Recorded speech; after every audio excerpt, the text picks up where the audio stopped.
ଆଜ୍ଞାମାନେ ନମସ୍କାର। ଚାଷୀ ଭାଇମାନଙ୍କ ପାଇଁ ଆଉ ଏକ ବଡ଼ ଖୁସି ଖବର। ଆପଣ ଜାଣିଛନ୍ତି ଆମ ରାଜ୍ୟ ସରକାର କିଛି ନା କିଛି ଯୋଜନା ଚାଷୀ ଭାଇମାନଙ୍କ ପାଇଁ ଆରମ୍ଭ କରିଥାନ୍ତି। ସେଥିମଧ୍ୟରୁ ରବି ଋତୁ ପାଇଁ ଆମ ରାଜ୍ୟର ଚାଷୀ ଭାଇମାନଙ୍କ ପାଇଁ କିଛି କୃଷି ଯନ୍ତ୍ରପାତି ଉପହାର ଦେବାକୁ ଯାଉଛନ୍ତି।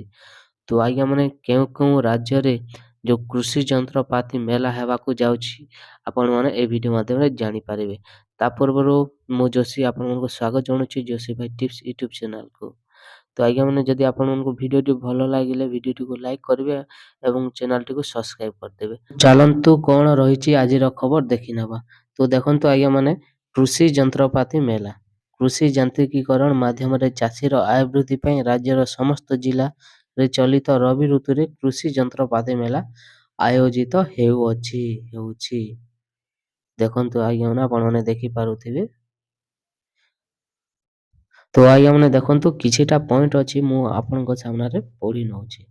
ତ ଫାର୍ଷ୍ଟଟା ଦେଖୁନ୍ ଉନ୍ନତ କୃଷି ଯନ୍ତ୍ରପାତିର ପ୍ରଦର୍ଶନ ଓ ବିକ୍ରୟ। ସେକେଣ୍ଡରେ ଅଛି ବିଭିନ୍ନ କୃଷି ଯନ୍ତ୍ରପାତି ସରକାରୀ ଆର୍ଥିକ ସହାୟତାର ସଚେତନତା।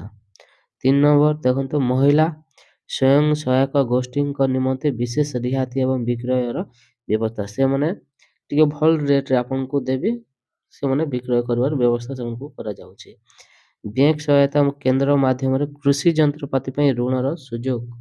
ତ ଆଜ୍ଞାମାନେ ଆପଣଙ୍କ ପାଖରେ ଥିବା ଯେଉଁ ବ୍ୟାଙ୍କରୁ ଆପଣମାନେ କୃଷି ଯନ୍ତ୍ରପାତି ପାଇଁ ଋଣର ସୁଯୋଗ ପାଇପାରିବେ। କୃଷି ଓ ଆନୁଷଙ୍ଗିକ ବିଭାଗ ଦ୍ୱାରା କାର୍ଯ୍ୟକାରୀ ହେଉଥିବା ଯୋଜନା ପ୍ରଚାର ଓ ପ୍ରସାର। ତାପରେ ଦେଖିନିଅନ୍ତୁ 6 ନମ୍ବର ପଏଣ୍ଟ। ନିର୍ଦ୍ଧାରିତ ସରକାରୀ ରିହାତିରେ କୃଷି ଯନ୍ତ୍ରପାତି କ୍ରୟ ନିମନ୍ତେ ଅଗ୍ରିମ ତତ୍କାଳ ବୁକିଂ ବ୍ୟବସ୍ଥା।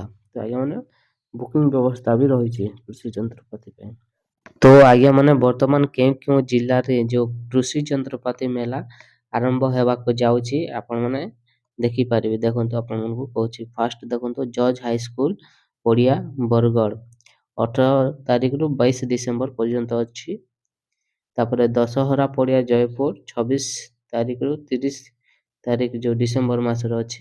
ନେକ୍ସଟ ଇଞ୍ଜିନିୟରିଂ ସ୍କୁଲ ପଡ଼ିଆ ବ୍ରହ୍ମପୁର 8 ତାରିଖରୁ 12 ତାରିଖ ଜାନୁଆରୀ 2024।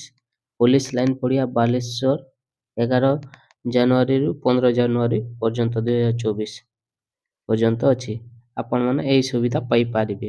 ଏହା ଥିଲା ଆଜ୍ଞାମାନେ ଆମ ରାଜ୍ୟ ସରକାର କିଛି କୃଷକ ଭାଇମାନଙ୍କ ପାଇଁ ଉପହାର।